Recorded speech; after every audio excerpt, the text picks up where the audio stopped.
ముందుగా నన్ను ఇక్కడ నిలబెట్టిన యేసయ్యకి నా వందనాలు. అవకాశం ఇచ్చిన దైవజనునికి నా వందనాలు. కూడి వచ్చిన మీ అందరికీ నా వందనాలు. లూకా సువార్త 23వ అధ్యాయము 34వ వచనం.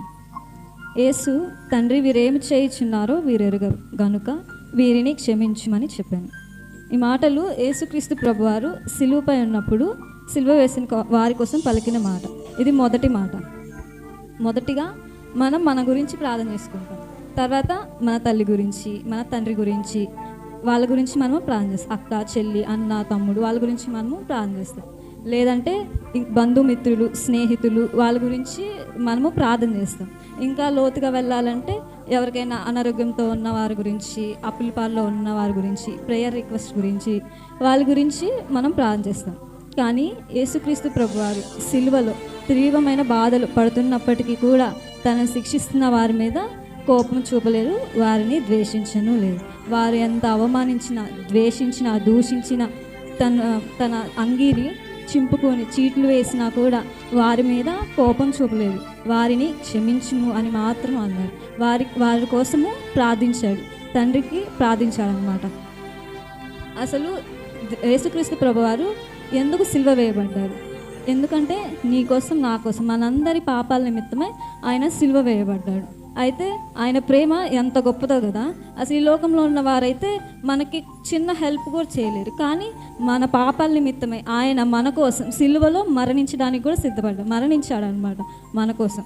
యేసుక్రీస్తు ప్రభువారు అని పలకడానికి కూడా అర్హత లేనటువంటి వారు నీ కోసం, నా కోసం, ఘోర పాపులమైన మనందరి కోసం యేసుక్రీస్తు ప్రభువారు సిలువలో మరణించడానికి వచ్చినటువంటి పరిశుద్ధుడైన యేసుక్రీస్తు ప్రభువారి మీద ఆయన మొహం మీద ఉమ్ము వేసి, తలకి ముళ్ళ కిరీటం పెట్టి, కాళ్ళకి చేతులకి మేకులు కొట్టి ఇంత చేస్తున్నా కూడా ఆయన ఈ పరిస్థితిలో కూడా ఏమంటున్నారంటే, తండ్రి వీరేం చేయుచున్నారో వీరెరుగరు గనుక వీరిని క్షమించుడి అని మన కోసం, మన పాపాల నిమిత్తమే ఆయన మొరపెడుతున్నారు. మత్తయి సువార్త 5వ అధ్యాయము 44వ వచనం. 3 పాయింట్స్గా ఎక్స్ప్లెయిన్ చెప్తాను. మొదటిగా క్షమాపణ. క్షమాపణ అంటే ఏంటి? క్షమాపణ అంటే యేసుక్రీస్తు ప్రభువారు మనల్ని క్షమించిన ప్రకారం, ఎలా మన తప్పుల విషయమై, మన పాపాల విషయం, మన అతిక్రమాల విషయమై ఆయన మనల్ని క్షమించాడు. మనము కూడా మనల్ని ద్వేషిస్తున్న వారిని, మనం శిక్షిస్తున్న వారిని మనము క్షమిస్తున్నామా లేదా అనేది మనం ఆలోచించుకుందాం. మనకు అన్యాయం చేసిన వారిని మనము క్షమించాలి. దేవుని వాక్యం ఏమని సెలవిస్తుంది? మనకు అన్యాయం చేసిన వారు కూడా మనము క్షమించాలి అని దేవుని లేఖనాలు సెలవిస్తుంది. దేవుడైతే అంటే సాధారణ మనిషిలాగా ప్రతీకారం కోరలేదు. దేవుని స్వభావితమైన క్షమాపణను కోరాడు. రెండవది శత్రువుల పట్ల ప్రేమ. మనకు బాధ పెట్టిన వారిని కూడా వారి కోసం మనము ప్రార్థించాలి. శత్రువును ప్రేమించడం మాటల్లో కాదు, మన ప్రవక్తన వాళ్ళు ప్రాణాంతక బాధల్లో ఉన్నప్పుడు వారి కోసం మనము ప్రార్థించాలి. ఇది ప్రేమ యొక్క అత్యున్నత రూపం. కానీ దేవుని ప్రేమ అయితే దీర్ఘకాలం సహించును, దయ చూపించును. అది మత్సరపడదు, డంబంగా ప్రవర్తించదు, అది ఉప్పొంగదు, అమర్యాదగా నడుచుకోండి, దుర్నీతి విషయమై సంతోషించదు, సత్యమునందు ఆనందించును, అది త్వరగా కోపపడదు, అన్నిటినీ ఓర్చును, అన్నిటినీ సహించును. ప్రేమ శాశ్వత కాలం ఉండును. ఇది దేవుని ప్రేమ. కానీ ఈ లోక ప్రేమకి. కానీ దేవుడు ఎంత ప్రేమమయుడు కదా, మన కోసం, మనందరి పాపాల కోసం ఆయన సిలువలో మరణించడానికి వచ్చాడనమాట. మూడవది దయ మరియు కరుణ. దయ అంటే ఇతరుల పైన సానుభూతి కలిగి ఉండడం, ఇతరులకు సహాయం చేయాలనే భావన కలిగి ఉండడం. ఇప్పుడు ఎవరైనా మన దగ్గరకు వచ్చి సహాయం కోసం కోరారనుకో, మనం చేస్తామా? కొన్నిసార్లు మనం చేయగలుగుతాం, కానీ కొన్నిసార్లు ఏమంటాం, నేను చేయలేను, నా వల్ల కాదు అని అంటాం. కానీ దేవుని వాక్యం ఏమని సెలవిస్తుందంటే, వాళ్ళ కోసం, ఇతరులకి మనము సహాయం చేయాలని దేవుని వాక్యం సెలవిస్తుంది. కరుణ అంటే ఇతరులు బాధలో ఉన్నప్పుడు ఆ బాధను తగ్గించేందుకు ప్రయత్నించడం. కానీ మనమైతే ఏం చేస్తాము? ఎవరైనా బాధలో ఉంటే, ఇదిగో ఇంకా అలానే ఉండాలి, అప్పుడు ఇలా చేసింది కదా, ఇంతే ఉండాలి అనేసి ఆ బాధను తగ్గించడం కాకుండా ఆ బాధను పెంచేవారిగా ఉంటారు, ఇంకా దాన్ని ఎక్కువ చేసి మాట్లాడే వాళ్ళుగా ఉంటాం. కానీ దేవుని వాక్యం ఏమని సెలవిస్తుంది? ఇతరులు బాధలో ఉన్నప్పుడు ఆ బాధను మనము తగ్గించేందుకు ప్రయత్నించాలని దేవుని వాక్యం సెలవిస్తుంది. ఒక కుటుంబం ఉందన్నమాట.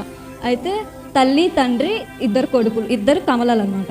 అయితే తన తల్లిగారు చనిపోతారు. తన తండ్రి 2 కొడుకుల్ని పెంచి పెద్ద చేస్తారు. తన పెద్ద కొడుకు అయితే బాగా చదువుకొని న్యాయవాది అవుతాడు. తన చిన్న కొడుకు ఏంటి లోకరీతిగా ఉండి ఇంకా అంటే లోకంలో కలిసి అంటే హత్యలు చేస్తా అలా ఉండేవాళ్ళనమాట, దొంగతనం చేస్తా అలా ఉండేవాడు. అయితే తన తండ్రి ఒకరోజు తన పెద్ద కొడుకుని పిలిచి చెప్తాడు, నీ చిన్న కొడుకు మీ తమ్ముడికి ఏం తెలీదు, నువ్వే చూసుకోవాలి అనేసి చెప్తాడు.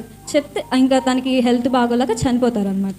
అయితే తన అన్న ఏంటి న్యాయవాది, అయితే ఎవరికి అన్యాయం చేయడనమాట, న్యాయంగానే తీర్పు తీరుస్తారనమాట. అయితే తన తమ్ముడు ఏంటి ఒకరోజు హత్య చేసి వస్తాడనమాట, తన అన్న దగ్గరికి వస్తాడు. వచ్చి ఇలా చెప్తాడు, నేను ఇలా హత్య చేశాను అనేసి చెప్తాడు. చెప్తే ఇంకా తన అన్నని అడుగుతారు, ఏమని, నీ డ్రెస్ నాకు ఇవ్వు, నా డ్రెస్ నేను వేసుకుంటాను అనేసి చెప్తారు. తనేంటి హత్య చేసి వచ్చారు కదా, తన బట్టలంతా రక్తంతో ఉంటుందన్నమాట మురికిగా. అయితే తనేంటి న్యాయవాదిగా కోర్టు అలా వేసుకొని ఉంటారనమాట. అయితే ఇద్దరు ఎక్స్చేంజ్ చేసుకొని ఇంకా కోర్టులోకి వెళ్తారు. వెళ్ళి అక్కడ తీర్పు తీరుస్తారు. ఇంకా తన అన్న స్థానంలో తన తమ్ముడు ఉంటాడు, తన తమ్ముడు స్థానంలో తన అన్న ఉంటాడు. అయితే తన అన్న ఉండి చెప్తారు, నేను తప్పు చేశాను, నన్ను ఉరిశిక్ష వేయండి అనేసి చెప్తాడనమాట. ఇంకా కోర్టు వాళ్ళు ఉరిశిక్ష వేస్తారు. ఉరిశిక్ష వేస్తే ఇంకా తన తమ్ముడు అక్కడే పక్కనే ఉండి చూస్తూ ఉంటారనమాట. ఇంకా చూసి అనుకుంటారు, అయ్యో నేను చేసిన తప్పు వల్లే కదా, నా పాపం వల్లే కదా నా అన్న నా కారణంగా చనిపోయాడు అనేసి పశ్చాత్తాపడతారనమాట. ఇక్కడ పెద్ద కొడుకు ప్రభు అయిన యేసుక్రీస్తు ప్రభువారు, చిన్న కొడుకు ఆయన ప్రజలమైన మనం. అవును కదా, మనం చేసిన పాపాల వల్లే కదా, మనం చేసిన తప్పుల వల్లే కదా ఆయన మన కోసం సిలువలో మరణించాడు. అందుకని మనము నేర్చుకోవాలి ఏంటంటే, మన తప్పుల వల్ల ఆయన, మనం చేసిన పాపాల వల్ల ఆయన మన కోసం మరణించాడు. కానీ ఈ లోకంలో ఉన్న వాళ్ళైతే మనం చిన్న తప్పు చేసినా కూడా మామూలుగా చిన్న తప్పు చేసామనుకోండి, ఎదుటి వాళ్ళ మీద వేసామనుకోండి, వాళ్ళు ఏమంటారు, నేనేం చేయలేదు అనేసి చెప్తా ఉంటారు. కానీ వాళ్ళు ఓర్చుకోరు కదా. కానీ దేవుడైతే మనం చేసిన తప్పు వల్ల, మనం చేసిన పాపాన్ని కూడా తన మీద వేసుకొని ఇంకా మన కోసం మనల్ని క్షమించమని ఆయన తండ్రికి మొరపెడుతున్నాడు. అయితే మన జీవితంలో మనం ఎలా ఉండాలి అంటే, దేవుని వాక్యానుసారంగా మనకు ఇతరులు బాధ పెట్టిన వారిని కూడా మనము క్షమించాలి. ఆ క్షమించే గుణాన్ని మనం నేర్చుకోవాలి. కోపం, ద్వేషం వదిలిపెట్టి ప్రేమను పెంచుకోవాలి. ఇతరులకు సహాయం చేయాలి, ఆ భావన మనం కలిగి ఉండాలి. అయితే ఇప్పుడు నేను చెప్తుంది దేవుని గురించి, అంటే దేవుడు ఇలా ప్రేమ చూపించాడు అనేసి మాటల ద్వారా నేను చెప్తున్నా. కానీ యేసుక్రీస్తు ప్రభువారైతే తన ప్రవక్త ద్వారా ఆల్రెడీ చూపించాడనమాట. అయితే ఈరోజు మనందరికి ఒక ప్రశ్న, మనలో కోపం, ద్వేషం ఉన్నాయా? ఒకవేళ ఉంటే మనం దాన్ని విడిచిపెట్టుకోగలుగుతున్నామా? ఇతరులు మనము క్షమించగలుగుతున్నామా లేదా? మనమే పరిశీలన చేసుకున్నాం. దేవుడి పరిశుద్ధ వాక్యం దీవించును గాక. ఆమేన్.